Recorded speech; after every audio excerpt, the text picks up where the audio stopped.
Asher and Pipeman on W4CY Radio.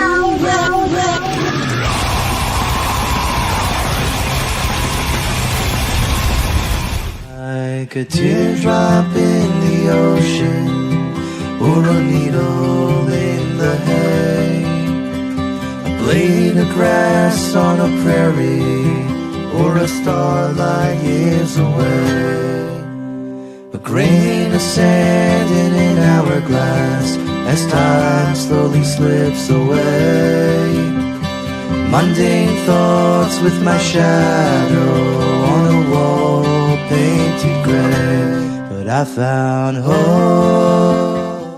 This is the Pipe Man here on the Adventures of Pipe Man W4CY Radio, and I'm here with our next guest, who are some killer artists, and they're brothers, and I love that. We're going to talk about that. So let's welcome to the show, Shavrock. How are you? Doing well. Thank you so much for having us. Hey, my pleasure. Now, first of all, the first thing I want to say is, how do you get your beard that long and that tame that long? Because like my beard, okay, at this point already, I'm like, okay, I'm ready to trim it back down because it's all over the place and it's a pain in the ass. This is years of practice. No, I don't know. I lucked out. Good genetics. Just after the shower, I brush it and shampoo, and that's it. No oil, no nothing. That's it. That's it. Like I talk to other friends of mine, are like, they tell me all the work they gotta do. I'm like, screw that, man. Right. Oh man, it's so easy. I lucked out. There you go. I love it, man, because that is a badass beard. Like if I grow a beard like that, of course, I think it's like your hair too. Like I've had hair down the middle of my back, and getting past that middle stage is the hardest part. And I think it's the same with my beard. It's like I get to a certain point, I'm like, yeah, fuck it. Yeah, pretty much. You just got. I think it's like I should have just grown it during COVID, and then what happened. Exactly. Yeah. So something else I noticed. Okay, so I didn't even notice till right before starting the interview, but I was looking at the notes, and I'm like, oh, wait a minute, which is spelled right? Your last name or the name of the band? And then it's like, oh, what an idiot I am. Of course, that's what it is, you know? And so, like, it's funny. I'll bet you have people in interviews, they already ask this stupid question all the time, but they probably ask, well, where'd you get your band name? And they can't figure it out because it's two different spellings, so they probably can't figure it out. We've had that. Yeah, great observation. We've honestly had that, I don't know, a bunch of times. Yeah, already. And we just thought it was like a cool, unique thing to do and to sort of use both names. I know, right? It's perfect. Yeah. And what we did was actually, this is a CD. I don't know if you could see. So we did the O and the I, and to incorporate both. So it says Shavrick and Shavrock. Oh, that is cool. What a great idea. I love Thank you. That was actually Nick's idea. Nice. And so I just have to ask, okay, because I would never in a million years be in a band with any of my siblings. I know my kids would never be in a band with any of their siblings. How the hell do you do it? So honestly, growing up, we were very close in age, and we pretty much did everything together already. So we had the same friends, and when we started playing, he started playing guitar, I started playing guitar, and so we were always just like jamming and stuff like that. So it really did just come naturally.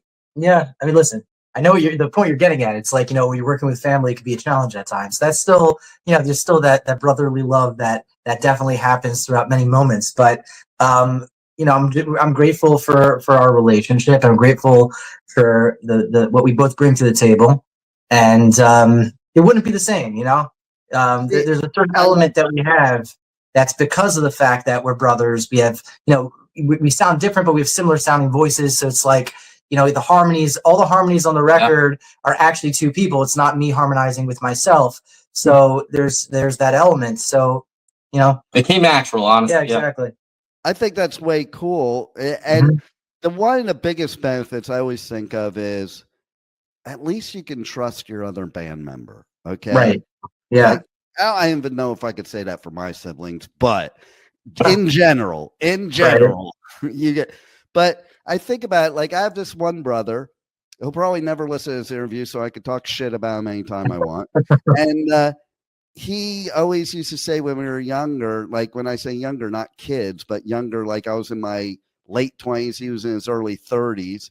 And he's like, I'll always be 6 years older than you. I'm like, big shit. That don't mean shit. I'm married with 4 kids. You've never been married. I run a business. You work for somebody. Like, I don't see how the 6 years is making a difference, but he always did. And I think he still always does. So what would happen is be that hierarchy in the band, you know, like I'm the older brother and what I say goes. And now we'll take something that's recent. Okay. I started rewatching the Osbournes after Ozzy died because I'm like, I don't even remember it. I gotta watch it again. And I could never see Jack and Kelly being in a band together. Of course, they have a very tight relationship. They love each other to death, but they're just 2 totally different people, and they would probably kill each other if they were in a band together. I think we lucked out that we have a close working relationship, and we sort of can, I don't know, To make it work. Yeah. You know? You treat each other as equals is the way I look at Yeah. it from what you said. Absolutely. We both sing. We both play lead guitar on the album, actually. So it's an interesting mix. Yeah, we definitely approached this as a partnership going into that. We kind of had to have that mentality. That really was a benefit to everybody. And everyone brought something different to the table. Nick would write the songs. I would come up with these very melodic guitar lines that would go with the songs. And so, as Ron would always say, it's like baking a cake. Right, exactly. Right? And I love too that you both play guitar, you both sing. Because usually when you have bands, when there's brothers in it, it's like somebody has to pick one instrument and somebody has to pick the other. And sometimes it comes down to who pulled the shortest straw. Right. I think we both kind of went into our positions kind of by happenstance, but I mean, I didn't really anticipate being a lead singer of a band. I always thought I'd be like, you know, just lead guitarist in a band, you know, kind of not in the background, but not everything just like on you, you know. But I kind of got like pushed into this position based on I wrote all these songs, and then Akiva and I started playing them, and then he started singing harmony with it. It kind of just happened on its own, and it was the way that it was meant to be, and we kind of just moved ahead with that. But what's kind of cool about our style, which I think is pretty unique in terms of the different elements, you know. Certain elements may not be unique in itself, but all those elements together is something quite unique. Our producer Bumblefoot, Ron Bumblefoot Thal, kind of would describe us as if you can imagine like those Simon and Garfunkel-y softer harmonized vocals, but then you have like those driven heavier guitars from like the 2000s, like Creed or Three Doors Down or Daughtry type of thing, and then you add in some Scorpions harmonizing guitars, and then some really like Slash, yeah. you know, or Zakk Wylde type of guitar solos. It's all of that is Shavrock, which I don't think really exists till now. Right. Well, and it's way cool. And I tell you, I have to give you credit too. So to me, singing and playing guitar is hard enough, but singing and being a lead guitarist is really difficult. It's like, yeah, for sure. You know, you got to be on point for both of them, and no laying back. You know, right? You can be a rhythm guitarist and like lay back and sing, and you know the chords, so it's easy and stuff. But the focus on the right notes, both in the lead guitar and in the singing, man, that's amazing. You hit the nail on the head. I tell him that all the time.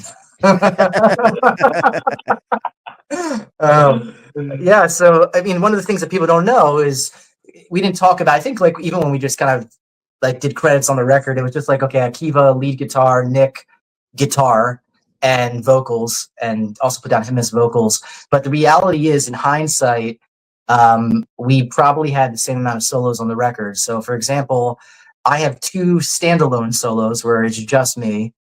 He has probably similar, and then the other solos are are a joint solo. So, for example, one of the songs, "Burning Sky," he takes the first half of the solo, and then I'm the second half of the solo. And "Bring Them Home" is the same thing. He's the first half, I'm the second half. On "Dazed and Confused," I'm the first part, he's the second part, and I take it home, and I'm the third part. It was a cool way to really just bring both of our styles together. And then Bumblefoot has his own 2 solos on Amen and Kaleidoscope. Yeah. Now, how does that feel, having him produce your album and play on the album? I mean, it's the most... a dream come true. That's all I can say, a dream come true. Anyone who plays guitar knows, obviously, about Ron Bumblefoot Thal, and he was always a legend in our minds. And I mean, I still can't believe it that I pinch myself that we worked with him. But more than that, we became like very, very close as friends and family, and we're spending hours and hours in the studio together. And for him to produce our album was just really such a blessing. Yeah. And I'll even add that he gives you guys kudos. Like when somebody like that tells you you're good, like, I don't know, you kind of don't believe him, or you're like, oh my fucking God, how does he think we're good? That's kind of a good point. We talk about it every once in a while, just like it, the most challenging part of the whole process is playing guitar in front of him. That's honestly the most, because you're working your way through a solo, and in your mind you're like, all right, Ron will do this in 2 takes and it's done and his is perfect, and here we are trying to fight to get it right. So that's like the intimidating part. I remember like there was this is probably for me like my most memorable moment in the whole recording process. I remember I was laying down my solo for "Burning Sky," and I'm doing this one piece. I didn't really anticipate to do it. It was like this really fast like blues thing, and then Ron goes, "Holy!" Like I remember him like just going, "Holy F!" And I'm like, to me that was like, that made my whole life. Like coming from him, and he's, it wasn't anticipated, and it's on the record, that piece. That's exactly the take, but it was like this amazing thing, and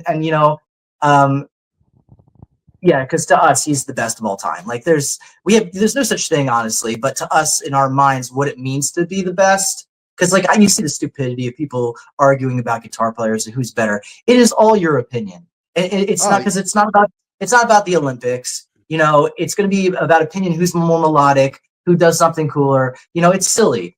But what makes somebody great is, besides the versatility, is like the feel, the melody. This guy could play faster than anybody I've ever seen. And he's the one who told me, I think he told Akiva too, in the studio, he's like, you got to slow down. I remember laying down this one piece, and I'm flying, and like I'm actually playing it too fast that it was actually slightly out of time. I was getting ahead. And Ron says, listen, he's like, you're going to lose people. I remember that. I'll never forget that. He said, you're going to lose people. He says, when you are putting a solo in a song, it's about writing a melody, a guitar solo that is singable. And we really understood that through this process. That's why if you look through this record, especially now, and I know the songs, obviously, I've listened to this record many, many times, but I know every lead line. I could sing it, because each lead line is singable. It's not just crazy shred stuff. It really isn't. There is some nice shred in here, but everything is tasteful. Yeah, majority of them are just super melodic. I love hearing that, and I'll tell you why. Because to your point, you take some of the great shredders, and I take nothing away from them. Yeah. But after you listen over and over again to the songs, they get old or boring, because it's like the same thing, and it's really not about the melody. It's about the shredding. There's no sweetness there. It's a lack of sweetness. And that's what makes it, I think, an amazing player. There's a song actually he did. I think it's from his album Little Brother Is Watching, and there's a song called "I Don't Know Who to Pray to Anymore." I think he wrote those songs actually when he was in GNR, and he was maybe even going to do them with GNR as part of a GNR record. Not really sure, but so it definitely has that type of flavor a little bit in it.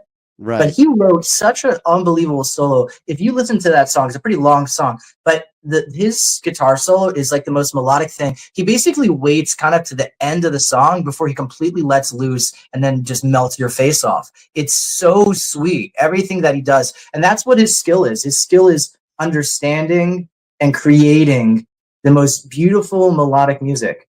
And people wouldn't really think that that's him, like, because he does very, you know, a lot of his other stuff is very obscure and interesting type of music, and he can do everything. Yeah, and I love what you said at the end, because it's like he gave you something first, and now I'm going to shred.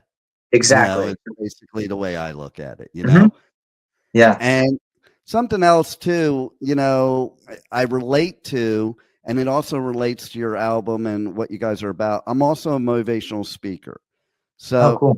When you were talking about, you know, playing in front of him, it's kind of like I've shared the stage with some of the biggest speakers there are that were mentors of mine since I'm 11 years old.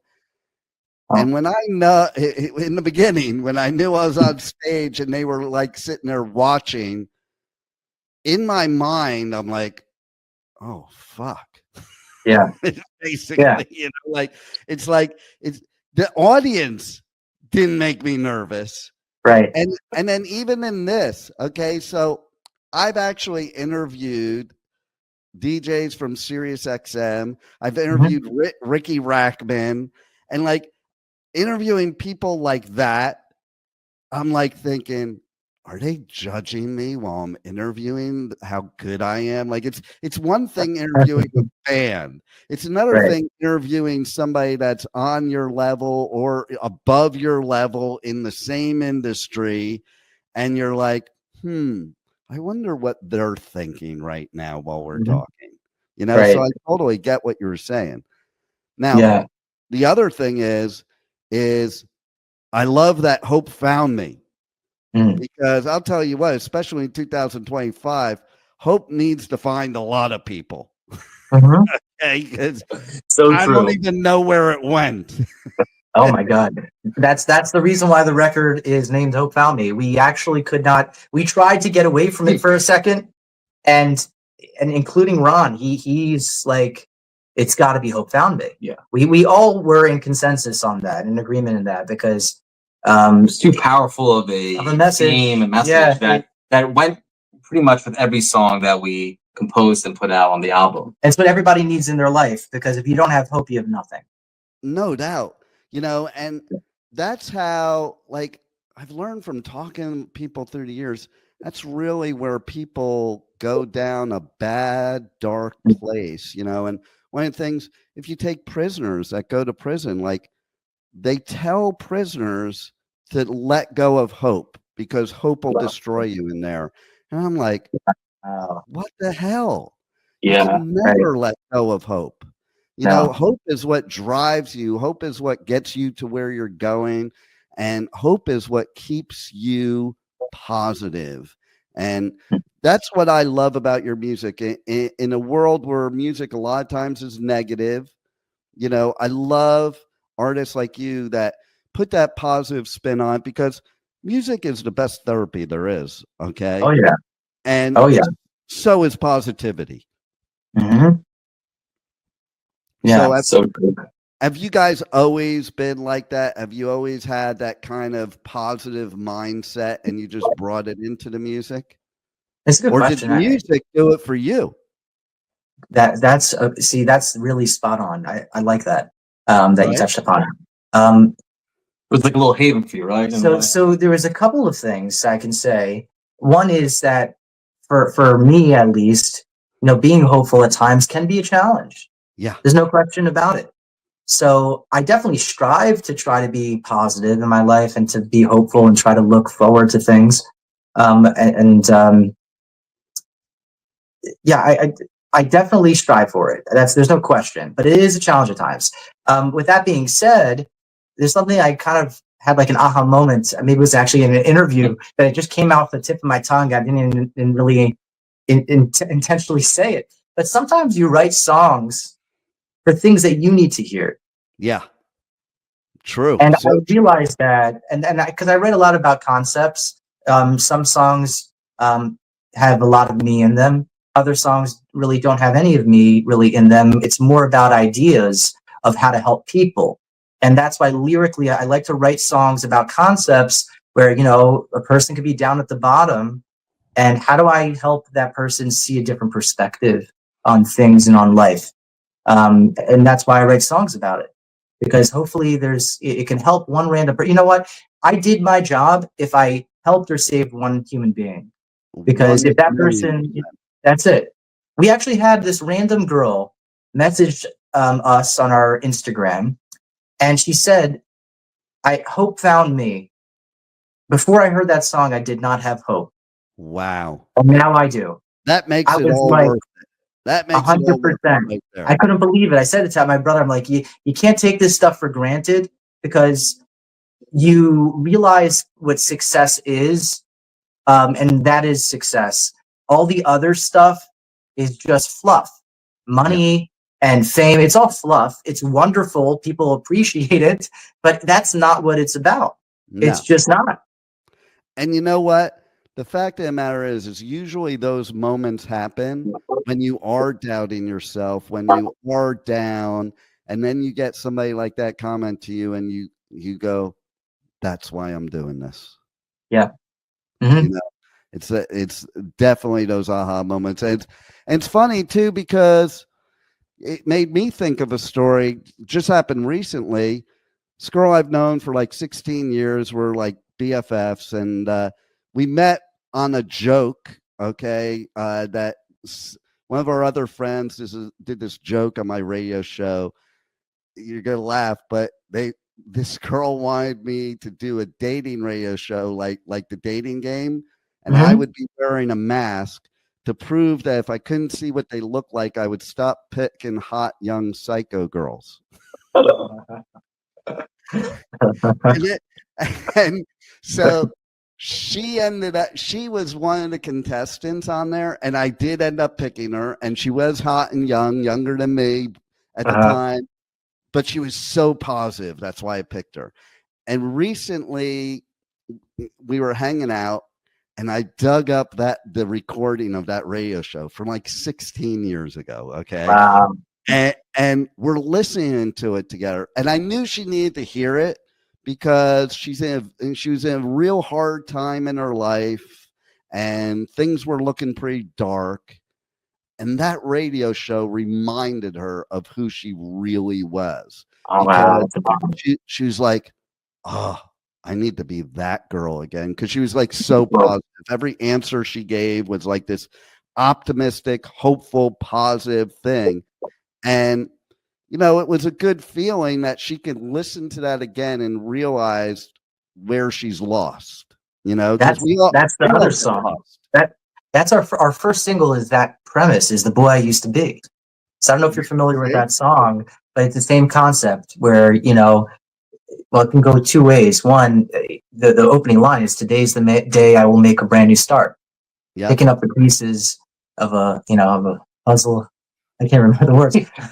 A puzzle I completed that I just tore apart. And, you know, the song is about reflecting back on life, to basically say, you know, when I was a child and I was looking at growing up, and I always thought I was going to be whatever you're going to be. Let's say somebody wanted to be an astronaut. And then all of a sudden, here they are in their 20s or in their 30s, 40s, 50s, 60s. And they look back at their life and they're like, I wonder if that little kid who sees me now, would he recognize me? Yeah. And that was the idea of the song. Because I actually was thinking about myself, like just as a little kid, I remember sitting in carpool, just thinking to myself, I'm like, I wish I was grown up, and I wish I could be whatever it was. I don't remember what I wanted to be at that time, but that concept. And, you know, we may be getting older every day, but every day is a brand new day. And it's a brand new day that you can do something new. You could become somebody different than you are, and be whomever you want to be at that time. You know, so same concept of what you're saying, you know, looking back at something that of a time in your life that maybe you were the person that you wanted to be, and maybe you lost that, you can still go back and, you know, try to emulate and be that person. Never too late. It's still there. It's still there. It's somewhere inside of you. I found that out too, because before we had all this social media and stuff, I was on that classmates.com, and my girlfriend from like 13 years old messaged me on there, and she's like, this is before we had like stuff we could do on our phone and stuff. Mhm. And she goes, I still have the birthday card you gave me Wow. when I turned 13. I'm like, yeah, Wow. right. Scan it and send it over to me. You know, it wasn't like she could send it in her phone or anything. And I looked at this thing, and I have this habit in cards of like writing on the whole left side of it. And I did it, and I read it, and I'm like, oh my God. Like, I would do the exact same thing today. And all it did for me, it was like Ghost of Christmas Past. It's like, oh my God, that is core me. And that's always been core me. And a lot of us forget that. A lot of us forget that some of the things of who we are have always been us. We just, society, people, things that happen in life buried it deep down in us. And we need that wake up moment like that to realize it's still in us and bring it back. Right. It's very deep. And that's what music's all about, in my opinion. Like your music, your type of music, you know, it allows people to do that. It allows people to sit there and forget all the other crap in the world that is affecting us negatively and go back inside ourselves and find that kid that had all the hopes and dreams that people, when they get older, say, give up on that, give up on this. And it makes you realize, no, never give up. Right. It's exactly true. So true. So what else do you guys want to say about the album, or tell people about how to connect to you on socials, get the album, get merch and all that? Yeah, absolutely. So we are on Deko Entertainment, and that's sort of been a blessing being able to work with Bumblefoot. And because of that, now anyone who really who's I guess an artist under Bumblefoot is represented by Deko. They distribute all your merchandise, your music, the physical stuff. If you want a physical CD, we got it over here. A Shavrock CD that you can buy. Actually, it's got a really cool disc. I love the colors on there. Yeah, the colors were a big deal. It took a little bit before we got it the way that we wanted, and that's the actual CD as well. That's so cool. Yeah, we're actually we were talking about this actually in yesterday, and we were gonna consider maybe doing a limited edition or limited run of vinyl. We're gonna kind of wait a little bit, see what kind of, we'll feel it out, see what kind of requests we get, and maybe do a limited run. The cover's so cool. I think it would look amazing. The cover is really cool. It would look awesome on vinyl. And you know what that cover reminds me of? It reminds me of a Journey album. I know what you're talking about. Yeah. We're huge. Yeah, we're huge Journey fans. I saw them. It was first concert I ever went to besides Beatlemania, but I don't count that because it wasn't actually the Beatles. But I went to see Journey and Loverboy in 1979. Oh gosh, you're so lucky. Yeah, wow, it was pretty awesome. And if I actually think about it, Neil was a big influence on our playing in the sense of being so melodic. And I haven't thought about that in a while. Yeah, wow. How like in Who's enough credit? Right? Yeah, it's very true. Like if you listen to the song "Who's Crying Now," and he's playing that melody as the main solo, and and then he obviously goes into this quick shred, but he was so brilliant. Oh man, so like reflecting on that, I realized how much of an influence they did have on us too, Sure. Look at that. Look at how I just brought that up. Yeah, it really is. Out of nowhere. It's crazy. And and with regards to our social medias, if you throw into Google or whatever search engine, Shavrock and Linktree, you'll get all of our Facebook, our Instagram, our Spotify, our Apple Music, and you can stream all the music, all that good stuff. Yeah. Nice. And so that's cool. I love what you guys are doing. I love not only your musicianship, but the message you're giving, because it's needed more than ever nowadays, even for the most positive of us. Like I travel, do coverage at festivals here in the US, UK, Europe, and every time I leave this country, I come back and I'm like, oh my God, is all hope gone? Right. It's like, and it's not about any side or anything. It's just about everybody. It's about like, what's wrong with the world right now and the thinking on all sides, man. And so thank God we have people like you that are bringing hope back so hope can find us all. Correct. I wanted to say, so based on what you just said, there's a song on the record called Empty Cup that is literally describing the crazy world we live in. Yeah, I turned on the news today. The opening of the song is, I turned on the news today. My eyes can't believe what they're seeing. To some people, life is just a game of pawns, kings, and now victims. That's the opening of the song. The whole song it goes on, talks about the world. It's what a silly world, what a crazy world. No doubt. Wow. Yeah. And the chorus was talking about, kind of just turning a blind eye to things. Is sometimes we're blind with our eyes wide open. Sometimes the truth is we just choose to look away. That's brilliant because it's true. Yeah, it's a powerful song. You should give it, if you haven't heard it yet, give it a listen. It's a really powerful song. The message is that's how Ron sort of describes. Yeah. One of the things was he write very deep, or Nick writes very, very deep, meaningful lyrics, and it's so true. I think really, it's important for lyrics to be like that. That's why I like the kind of music I do, because I don't want to hear music that has no pertinence to, you know, that deep feeling inside and the therapy that we all need. And by the way, one of the next festivals I'm doing, you guys should be playing at, and that's Bourbon and Beyond. You know that one? No, it sounds great. Check it out. Check it out. You would fit in perfect. It's a Danny Wimmer festival. Most of his are like rock festivals, but this one is rock, but not heavy rock. Right. You know, blues, bluegrass, country, you know, all that kind of stuff mixed in. Like this year, you got Fish headlining, you got Ringo Starr, Pat Benatar, Switchfoot. Let's see. Well, Blues Traveler. I can't believe I almost forgot that because I'm no. But yeah, those are all great. It's funny. We grew up on Pat Benatar. I have to tell you.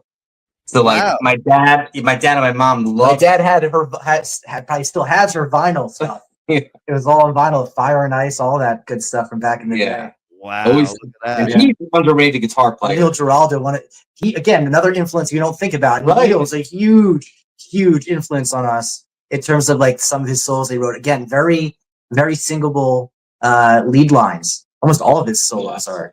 I think some of the greatest guitarists are the ones that people aren't talking about. Right. You know, everybody talks about the obvious ones, but even like, Eddie Van Halen, everybody knows about him, talks about him, but I think there's a lot of guitarists that nobody even knows that probably blow him away. Not that he's bad. Yeah. It's not that he's bad. It's just a matter of there's such talent out there. There is. It's amazing the kind of influences you can have. And it's great that guys like you have those kind of influences, because I think that's what makes a musician unique. If they follow after the ones that everybody knows, then they usually sound like the ones that everybody knows. Right. Everybody's just trying to be a clone of the guy that they love, you know? Exactly. And you lose. We were really blessed to have been influenced by so many great bands, especially classic rock and the 80s and all that, which was obviously before us, but we grew up in the 90s, but at the same time some of our favorite bands. Well, that's like me. I grew up with older brothers. I had two brothers that were 11 years older than me, and so I would dig into their record collection, which was all like 60s stuff and then 70s stuff. And then I formed my own. And I think that is a big difference of back then compared to today, is all of us from back in those times, it was like a foundation that kept being built on, For me, I was listening to all that great 60s stuff, but then I fell in love with Zeppelin, and then I fell in love with Sabbath, and I fell in love with the Grateful Dead, and then I fell in love with Metallica and Slayer. It's like all these different transitions, and they all are part of me, and I think a lot of kids today, they're not getting those type of influences. You know, they're getting this, Yeah, it's fun. the It's funny most growing up. Yeah, growing up in carpool, my grandfather would play for us John Denver all the time, right? and a band called the Seekers, I think from the '60s. Maybe 50. Yeah, and it just and that I think altogether, as you're saying, that slowly built the foundation. Then obviously being exposed to Guns N' Roses at a young age, and and then obviously once we, whatever in our teenage years, Metallica, and then Alter Bridge and Creed and Three Doors Down, all those bands, and it just sort of all just came together. That's funny because we were just at a Creed concert. We actually just had 2 Creed concerts this past Nice. year. But Creed was well, when we were growing up, Creed was like the biggest thing. Creed was just, Mark Tremonti. Again, talk about underrated guitarist. One of the most underrated guitarists ever is Mark he's Tremonti. Amazing. He's a friend of mine. He's actually interviewed my grandson. Like my grandson was interviewing him, and he interviewed him back. He is a cool dude. But what a guitarist! Oh my god! Guitarist. He's written some of the best intros to songs in history. I don't think there's anybody who's written as many, memorable, intros to songs. Creed and Alter Bridge. Yeah. But what I was going to say is, what was interesting is you touched upon, the way like when we were growing up, we have all these different influences now. There's not as much stuff, but the interesting thing was at this concert, he said, if this is your first Creed show, raise your hand. And like, it turned out that the majority of the people that were there were in their like 20s. Wow. There's been a crazy college resurgence. I think like Higher Recharted or something. Or something through TikTok. Through TikTok. They got TikTok for sure. Yeah. There was some resurgence. I think Higher started charting again. And all of a sudden now these teenagers and, early 20s people at college, they're all literally jamming to Creed. I'm like looking at this kid next to me, he's jamming to Creed, a little frat guy. I'm like, what is going on? But it's amazing now. Maybe now with TikTok or whatever, that older bands are becoming relevant again, and then people could kind of appreciate the great music that already was. And I hopefully think a lot of it's coming back too. Like, yeah. So you have bands like Rival Sons or Dirty Honey that are bringing back that musicianship and kind of rock music from the 70s type of vibe. So cool. Yeah, I love that. It really is. Which is great because, like, I'm a metalhead, but I'm a metalhead that also loves blues and loves bluegrass and loves 60s music, 70s music. And you find a lot of metalheads nowadays are in some ways more gatekeeper than we were in the 80s.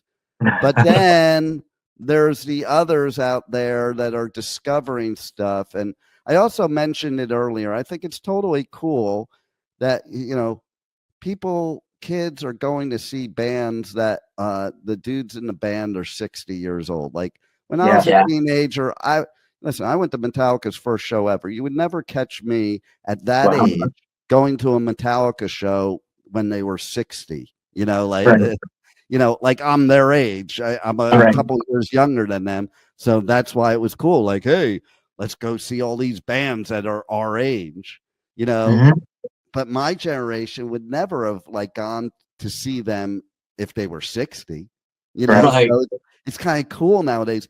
Or these kids that are wearing Misfits shirts, but they actually know who the Misfits are in their song. Yeah. Yeah, I mean, for me, it was like that was one of the reasons why I wanted to see Journey, because I'm like, these guys are probably close to 70 now, and also Def Leppard. Growing up, that was probably in our top 10. Yeah, and Def Leppard's still just as good, and they were amazing. And these guys are like probably 70 or they're upper 60s. And like I have to tell you, I saw Styx like a year ago. Unbelievable, like Tommy Shaw, it's amazing. It's just, and you know who really blew me away? Toto. Those guys are still singing. And it's just, oh my God. I actually interviewed them. Well, here's a trip. I actually interviewed the Grassroots, and none of them were the original members. Whoa. I think foreigners like that. No, now they're totally like that. Yeah. Now there's nobody left. Right. Yeah. And even the replacement singer just retired. The replacement, he's just retired. I know, right? It's kind of weird to me. I mean, keep the thing going, but like it's kind of weird when you're interviewing a band that nobody's the original member, Right. But yeah, I mean, there's so much cool shit like that. Like I just covered Hellfest and Scorpions played. And, That's our favorite oh band. my God, I've seen them so many times in my lifetime. And I'm here to tell you, I was freaking out because they were so good. You know, because crazy. they're That's so one band we old. really want to see. Really, They're so old and they're so so old. good. It's so good. And I was talking about this earlier or yesterday with an interview I was doing that somebody who played with Michael Schenker. Yeah. And I literally said straight out, I'm like, you know, I think Rudolph fits the Scorpions better than Michael did. Like, Oh, for sure. you know, he just blends in with it. And he was up there smiling the whole time, like having a blast. And even Ozzy's final show, which I knew that was going to be the final. Like I knew, I said years ago, Sharon kept trying to make Ozzy retire. I'm like, if he retires, he's going to pass away. But that final show, I've seen him every year since 1980. That's the best I've heard him sound since probably the early 80s. wow. He was so good, you know. Yeah, it's a remarkable thing to see, honestly. And for us, that like Ozzy was a huge influence on us, especially the No More Tears album with Zach. And to see that like in Mama, I'm Coming Home, that was very emotional, honestly. Oh, no doubt. And check this out. I saw Randy Rhoads. Man, you've seen everyone. Oh, I saw Ozzy 3 times in 1 year with 3 different guitarists. First it was Randy, then Randy passed. Pat Travers played like 1 gig, and then Brad Gillis came on. So that year I saw all 3 of them. Did you ever see Jake? What was his name? Jakey Lee? Yeah. Yeah. Like I've seen Ozzy every year since 1980. Like so I've seen it all. I think Zach is the closest to Randy for sure. You know, as far as his style and how he and the relationship there too. But yeah, I mean, you name it, I have seen it. I like, and I'm getting a bucket list moment at Bourbon and Beyond because Ringo Starr's playing. I was a huge Beatles fan as a kid, and I'm like, wow. Oh my God, I hope like there's not many times I've done over 3,000 music interviews. There's not many times that I'm like, oh my God, I can't believe I'm interviewing this person. I am praying that I get the interview with Ringo Starr because that will be the weirdest shit ever. Like that'll be like, I hope you get it. Really, that's amazing. Like, oh my God, I'm interviewing Ringo Starr. I don't even know if I'll be able to talk. It's because I was a drummer when I was a kid too, and him and Peter Criss were the people that like I idolized as drummers, you know. So it'd be like, wow, you know. I'll say to him like, you're the reason I sucked at drums because I couldn't do what you do. But next year, you got to tell everybody they need to get you on that festival because you guys would fit right in. That's amazing. Yeah, we're definitely we'll talk to Bumblefoot. Maybe he could pull some strings or something. There you go. And I'm putting it out there right now. Like that's what I'm doing. Like maybe Wimmer will listen to this and bring you on because he is like that. You know, the guy that runs all the festivals here in the US, he's totally like that. So there's this band, Silly Goose, okay? They're a punk band that they did the old school punk thing. They showed up to one of the Danny Wimmer festivals and they crashed it and started playing in the parking lot. Like they had a trailer and they got in their trailer and played in the parking lot. And Wimmer was out there watching and just stood there and watched. And the next day he put them on one of the real stages. Wow. That's like, wild. You don't have shit like that happening anymore. Like it did. Where's it located, this festival? Louisville. Okay. It's bourbon. Oh, yeah. Bourbon. Yeah, we're bourbon guys, so it makes sense. Oh, yeah. Well, there's a lot of bourbon, a lot of whiskey, and a lot of gourmet food. Like they have celebrity chefs. It's not like your typical festival. Because you're in bourbon country. And it makes for fun interviews because a lot of times the bourbon distillers, they ask me to do the interviews and have the bands taste the bourbon or the whiskey, and it makes for some fun interviews for sure. I can imagine. That'll be really fun. It kind of changes halfway through. Like, you know, it's like you have the normal part of the interview, and then it hits halfway through the interview. That's awesome. Well, you guys rock, and everybody's got to check you out, get your new album, and man, I'm glad we got together because the world has now has found some hope because hope found you. That's correct. Yeah. That's correct. And thank you so much. Hope found me now that there's real musicians out in the world once again, and not AI musicians. Yeah. Oh gosh. Yeah. Thank you so much. It's been a blast, really. Well, thank you for being on the Adventures of Pipeman. Absolutely. Thanks for having us. Thank you for listening to the Adventures of Pipeman on W4CY Radio.